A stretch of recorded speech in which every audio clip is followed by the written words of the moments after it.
यो काठमाडौँको तीनकुनेको अवस्था हो। सडकमा आर्मी परिचालन गरेको छ राज्यले।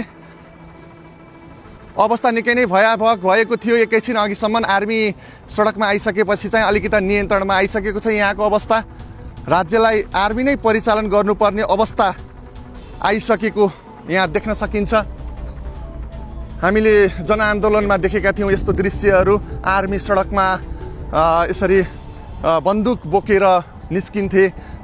अवस्थालाई कठिन अवस्थालाई नियन्त्रणमा ल्याउनका लागि, सामान्य बनाउनका लागि आज त्यही अवस्था, त्यही दृश्य यति बेला काठमाडौँको सडकमा देख्न सकिन्छ। एकदमै पोजिसनमा तयार आर्मीहरू।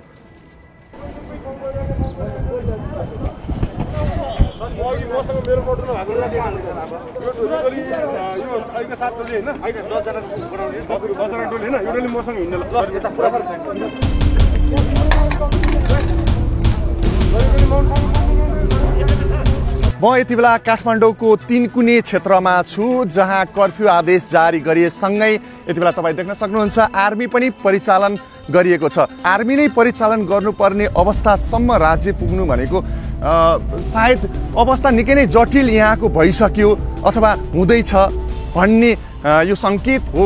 यो तीनकुने क्षेत्रको अवस्था हो। तीनकुने क्षेत्रमा आर्मी परिचालन गरिएको छ। अवस्था निकै नै भयावह बनिसकेपछि यहाँको तनावपूर्ण अवस्थालाई नियन्त्रणमा ल्याउनका लागि यसरी सम्भवतः आर्मी परिचालन भएको हुनसक्छ। यसरी आर्मी परिचालन भएको सडकमा यसरी आर्मीहरू खटिएर अवस्थालाई नियन्त्रणमा राख्न खोजेको यो दृश्य, यो सम्भवतः यो मैले देखेको यो पहिलो दृश्य हो। तपाईँहरूले पनि यस्तो दृश्यहरू धेरै अगाडि देख्नु भएको थियो होला। जति बेला जनआन्दोलनको दृश्य झल्को देखिन्थ्यो त्यति बेला यस्ता दृश्य देख्न सकिन्थे। अनि यसरी यो आर्मीको यो घेरा, आर्मीका गाडीहरू, सशस्त्र प्रहरी यता छ।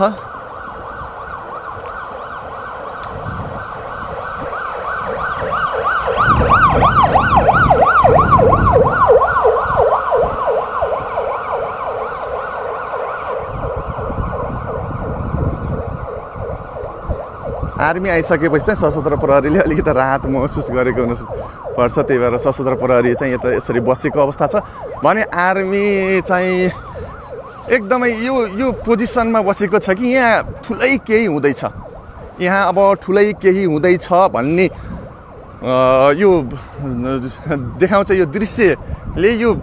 यो अवस्थाले यो आर्मीहरू यसरी बाटोमा, ओ माई गड,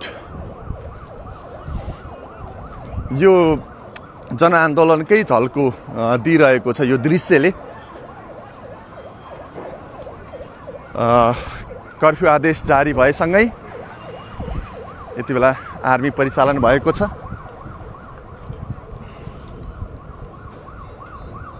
अवस्था निकै नै भयावह भइसकेपछि यो अवस्थालाई नियन्त्रण गर्नका लागि यसरी आर्मी परिचालन भएको हो।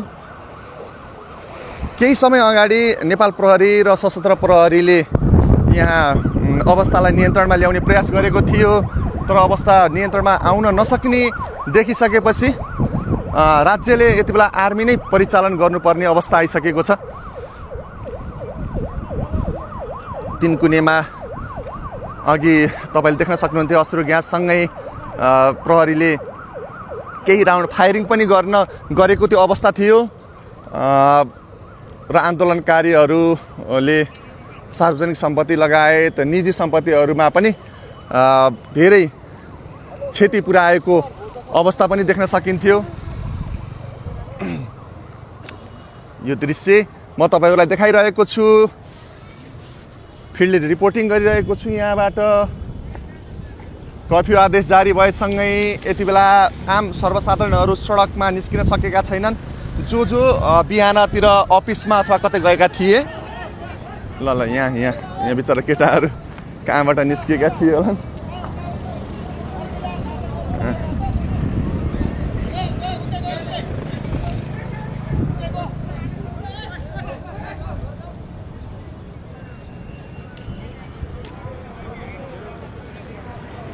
कर्फ्यू लागेको छ बुवा, एकदम सावधानी भएर हिँड्न पर्यो।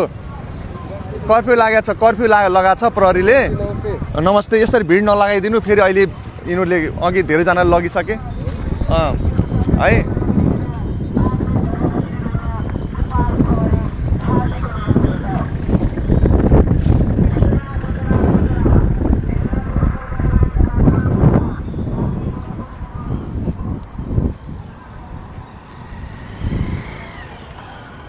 पहाडी बानेश्वर साइडमा पनि यस्तै किसिमका घेराहरू घेरिएका छन्।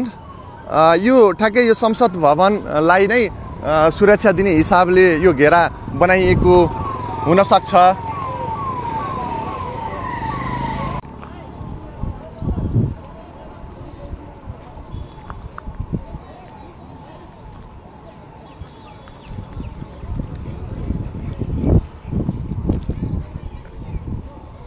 हात्ती हात्ती हिँड्नु भएको छ। कहाँ जान लाउनु भएको छ? एयरपोर्ट हो बाबु। एयरपोर्ट जान लाउनु भएको छ?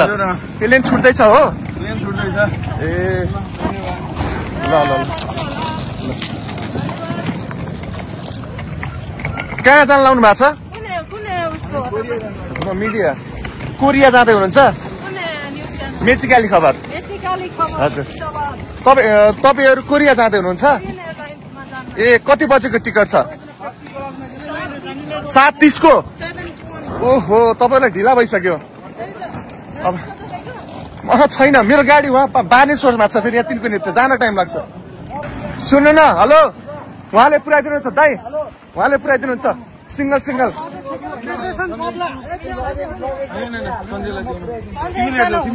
एकजना जानु? फर्केर आउनु छ? फर्केर आउँछ। एकदम धन्यवाद तपाईँलाई, एकदम खुसी लाग्यो। तपाईँको फ्यान हो म, तपाईँलाई देख्ने बित्तिकै मैले तपाईँको कुदेर आएको देखेँ, अनि त्यही भएर म पनि तपाईँको पछि पछि कुद्दै आएँ। म अन्त्यतिर मोडिएको थिएँ, तर मैले तपाईँलाई देखेपछि मेरो मोड अन्त्य मोड गर्छु। उहाँहरू कोरिया जाँदै हुनुहुन्थ्यो आजको आन्दोलनले गर्दा, उहाँहरूले एकदमै ढिला भएको थियो। तपाईँ होइन होइन, उहाँलाई पुऱ्याउनु अनि फेरि आएर उहाँलाई लिन आउनुलाई है। हस् धन्यवाद, धन्यवाद। उहाँलाई धेरै धेरै धन्यवाद दिन चाहन्छु। अब के गर्ने, गाडी चलेको छैन। एकजना, हेलो हेलो, रोक्नु न तपाईँ। उहाँलाई ढिला भएको छ, कोरिया जाँदै हुनुहुन्छ, प्लेन छुट्टा लाग्छ, लगिदिनुहुन्छ। उहाँ लगेज हेर्नु न, लगिदिनु है। थ्याङ्क यू यार, आउनुहोस् त। ल म बस्छु ल। म मिडियाबाट हो। हजुर हजुर, धन्यवाद यार तपाईँलाई। म त्यहाँ भन्छु है, एकजनालाई त मैले पठाइदिइसकेँ। दाइ, ओ दाइ, एमा बस्नु, एमा आउनु आउनु, एमा बस्नु। म एकजना अर्कोलाई पनि म मिलाउँछु। ओ हेलो, यहाँ आउनु न, यहाँ आउनु आउनु दाइ, सहयोग गर्ने हो कि एउटा सानो, केही होइन, ठुलो सहयोग होइन, सानो सहयोग हो। उहाँलाई पुऱ्याइदिनु न एयरपोर्टसम्म प्लिज, गेटसम्म। छुट्टा लाग्छ क्या, कोरिया जाँदै हुनुहुन्छ, प्लेन छुट्टा लाग्छ, जानु न प्लिज, जानु न, यति सहयोग गर्नु न दाइ। आउनु बस्नुहोस्।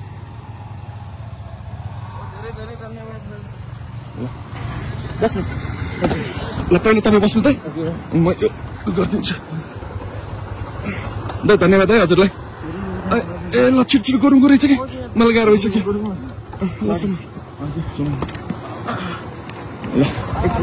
ल शुभयात्रा, राम्रोसँग जानु है। हस्, बिचरा कोरिया जान नराउनु भएको रहेछ, अनि उहाँहरूको टिकट 7 बजेको टिकट अब फेरि ढिला भइसक्यो, 6:30 त भइसकेको छ यहीँ। ल तपाईँहरूलाई के ढिला त छैन नि? ढिला भएको छैन है? त्यही हो। कहाँ जाँदै हुनुहुन्छ तपाईँहरू? कुन ठाउँ? कतार जाँदै हुनुहुन्छ? ढिला भएको छ भने तपाईँहरू लिफ्ट लिनु न, यस्तो बाइकहरूबाट लिफ्टहरू लिएर जानु न है। ल ढिला भएको छैन भने त मजाले पुगिहाल्नुहुन्छ। ल जानु। हस्, नमस्ते नमस्ते नमस्ते। म यति बेला तिनकुनीमा छु। अब तपाईँले देखिरहनु भएको छ तिनकुनीको अवस्था त एकदमै खतमै भइसक्यो क्या। यो देश सकिन लागिसक्यो, नेताहरूकै कारणले यस्तो भएको छ, यो भनिरहनु पर्दैन। अनि त हेर्न पनि दिइरहेको। किन हेर्न पर्यो भाइ? तिमी जाऊ न, घर घर बस। चोटपटक लाग्छ, आन्दोलनकारीले हान्छ, प्रहरीले हान्छ, अनि